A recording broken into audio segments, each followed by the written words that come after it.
بسم اللہ الرحمن الرحیم۔ ملفوظات سیدنا حضرت مسیح موعود 25 مارچ 1905۔ عصر کی نماز سے پیشتر حضرت حجت اللہ علیہ الصلاۃ والسلام کے حضور صاحبزادہ سراج الحق صاحب نعمانی نے اپنے بڑے بھائی شاہ خلیل الرحمن صاحب سجادہ نشین سرساوا کا خط سنایا، جس میں انہوں نے حضرت حجت اللہ علیہ الصلاۃ والسلام کی نسبت بطور پیشگوئی لکھا تھا کہ وہ جلد فوت ہو جائیں گے اور ان کے سلسلے کا خاتمہ ہو جائے گا، اور یہ بھی لکھا تھا کہ میں کشف قبور کر سکتا ہوں اور کرا سکتا ہوں، اگر مرزا صاحب سچے ہیں تو وہ بھی مجھے کشف قبور کر کے دکھائیں وغیرہ۔ ملخصاً حضرت اقدس نے سرسری طور پر اس کارڈ کو سن لیا، پھر نماز عصر ادا فرمائی۔ پھر بعد نماز عصر کو ایسی تحریک آپ کو ہوئی کہ آپ نے صاحبزادہ سراج الحق صاحب کو وہیں مسجد ہی میں بلایا اور فرمایا، جس کا خلاصہ حسب ذیل ہے، آپ ان کو اپنی طرف سے ایک خط لکھ دیں کہ یہ پیشگوئی جو آپ نے کی ہے اس سے میری تو برسوں کی مراد بر آئی۔ میں بھی یہ چاہتا تھا، کیونکہ اس سے سچائی کا فیصلہ ہو جاتا ہے، لیکن مہربانی کر کے اتنی تصریح کر دو کہ کیا وہ یعنی مرزا صاحب آپ سے پہلے فوت ہوں گے یا پیچھے، تاکہ پھر اس پیشگوئی کو آپ کی کرامت قرار دے کر شائع کر دیا جاوے۔ جب یہ پیشگوئی پوری ہوگی اس وقت دنیا دیکھ لے گی۔ پس آپ ہرگز دیر نہ کریں، بہت جلد اس امر کو لکھ بھیجیں، اور کشف قبور کا معاملہ تو بالکل بیہودہ امر ہے۔ جو شخص زندہ خدا سے کلام کرتا ہے اور اس کی تازہ بتازہ وحی اس پر آتی ہے اور اس کے ہزاروں نہیں لاکھوں ثبوت بھی موجود ہیں، اس کو کیا ضرورت پڑی ہے کہ وہ مردوں سے کلام کرے اور مردوں کی تلاش کرے؟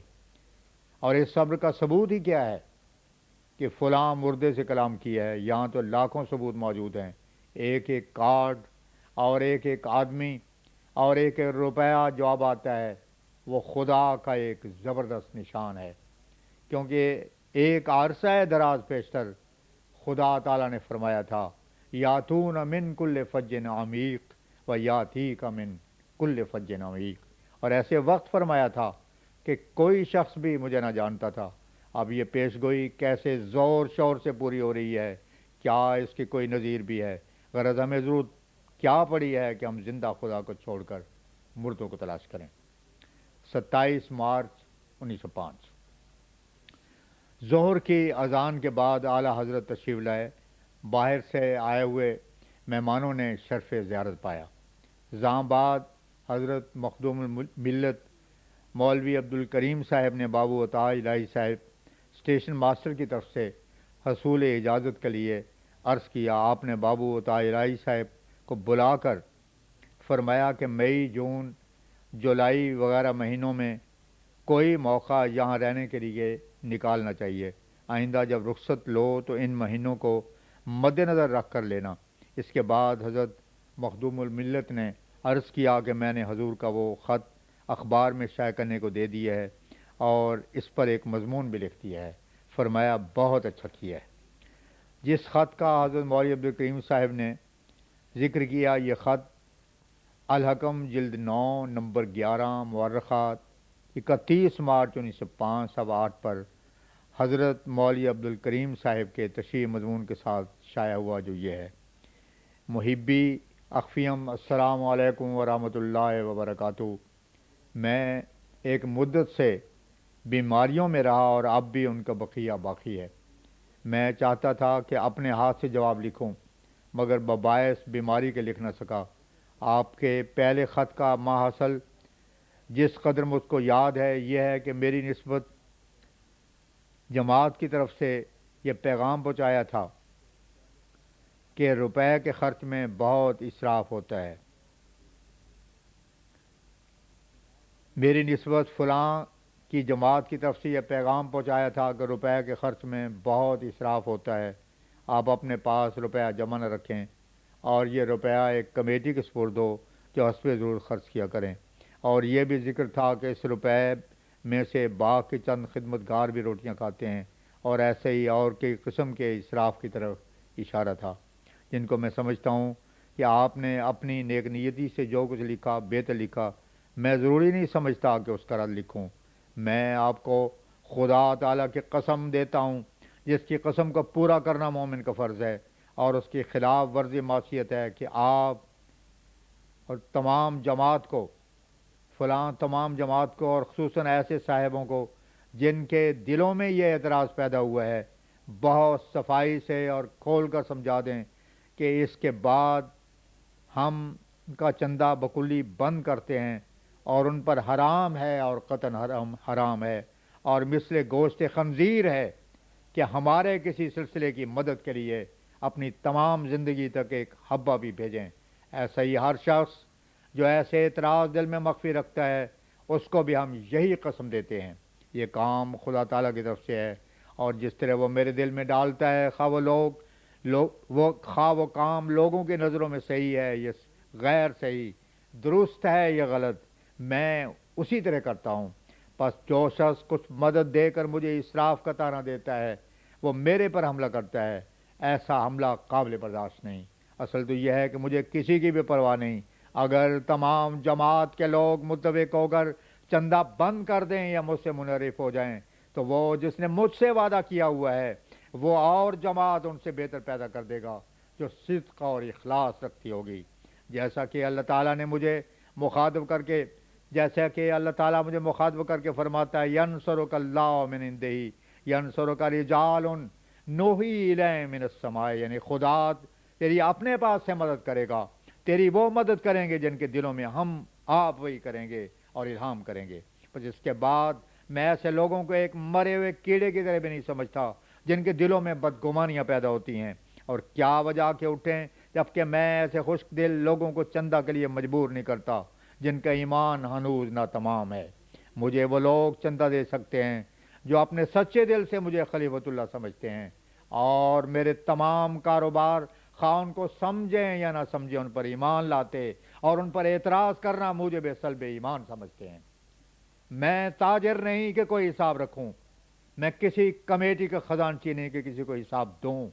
میں بلند آواز سے کہتا ہوں کہ ہر ایک شخص جو ایک ذرہ بھی میری نسبت اور میرے مصارف کی نسبت اعتراض دل میں رکھتا ہے، اس پر حرام ہے کہ کوڑی میری طرف بھیجے۔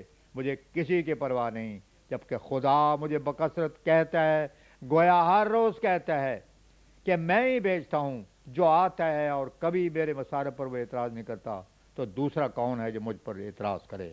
ایسا اعتراض حضرت صلی اللہ علیہ وسلم پر بھی تقسیم اموال غنیمت کے وقت کیا گیا تھا۔ سو میں آپ کو دوبارہ کہتا ہوں کہ آئندہ سب کو کہہ دیں کہ تم کو اس خدا کی قسم ہے جس نے تمہیں پیدا کیا، اور ایسے ہر ایک جو اس خیال میں شریک ہے کہ ایک حبہ بھی میری طرف کسی سلسلے کے لیے کبھی اپنی عمر تک ارسال نہ کریں، پھر دیکھیں کہ ہمارا کیا رج ہوا۔ اب قسم کے بعد میرے پاس نہیں کہ اور لکھوں۔ خاکسار مرزا غلام احمد۔ ایک شخص نے حضور انور کی خدمت میں اپنی مشکلات کے لیے عرض کیا، فرمایا استغفار کثرت سے پڑھا کرو، اور نمازوں میں یا حیو یا قیوم و استغیث و برحمتک یا ارحم الراحمین پڑھو۔ پھر اس نے عرض کی کہ استغفار کتنی مرتبہ پڑھوں؟ فرمایا کوئی تعداد نہیں، کثرت سے پڑھو یہاں تک کہ ذوق پیدا ہو جائے، اور استغفار کو منتر کی طرح نہ پڑھو بلکہ سمجھ کر پڑھو، خواہ اپنی زبان میں ہی ہو۔ اس کے معنی یہ ہیں کہ اے اللہ مجھے گناہوں کے برے نتیجوں سے محفوظ رکھ اور آئندہ گناہوں سے بچا۔ بعد خاکسار ایڈیٹر الحکم نے مولوی مشرف الدین احمد صاحب کے صاحبزادے کے لیے دعا کے واسطے عرض کیا، فرمایا ان کا خط بھی آیا ہے، ان کو لکھ دو کہ یاد دلاتے رہیں۔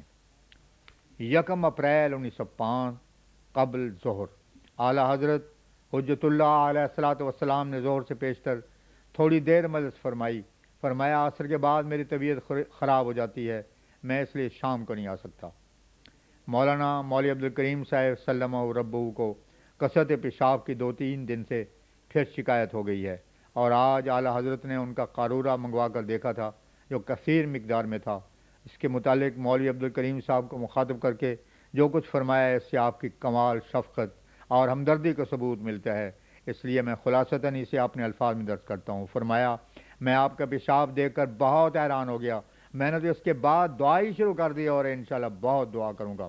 مجھے خود چونکہ کثرت پیشاب کی شکایت ہے، میں جانتا ہوں کہ کس قدر تکلیف ہوتی، دل کٹتا ہے اور پنڈلیوں میں درد ہونے لگتا ہے، بہت بے چینی اور گھبراہٹ ہو جاتی ہے۔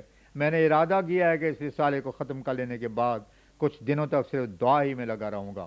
میں نے جو گولی آپ کو بنا کر دی تھی وہ مفید ثابت ہوئی تھی، آپ اس کا استعمال کریں، میں بھیج دوں گا، اور ختم ہونے پر اور دوا تیار ہو سکتی ہے۔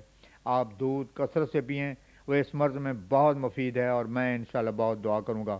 آپ کے پیشاب کو دیکھ کر مجھے تو حیرت ہی ہوئی کہ آپ کس طرح التزام کے ساتھ نمازوں میں آتے ہیں، اور آپ کی آواز سے بھی معلوم نہیں ہوتا کہ آپ کو شکایت ہے۔ اس پر حضرت مولانا عبد الکریم صاحب نے عرض کیا کہ حضور کی دعا ہی ہے جو اس ہٹ اور استقلال سے میں حاضر ہوتا ہوں، ورنہ بعض اوقات قریب غش ہو جاتا ہوں۔ پھر حضرت اختص نے فرمایا میں بہت دعا کروں گا۔ مولوی صاحب نے عرض کیا کہ حضور کی عافیت چاہیے۔ فرمایا عافیت ہو ہی جاتی ہے جب میں آپ کے لیے دعا کروں گا۔ حدیث میں آیا ہے من کان فی عون اخی کان اللہ فی عونہ، جو اپنے بھائی کی مدد کرتا ہے اللہ تعالیٰ اس کا مددگار ہو جاتا ہے۔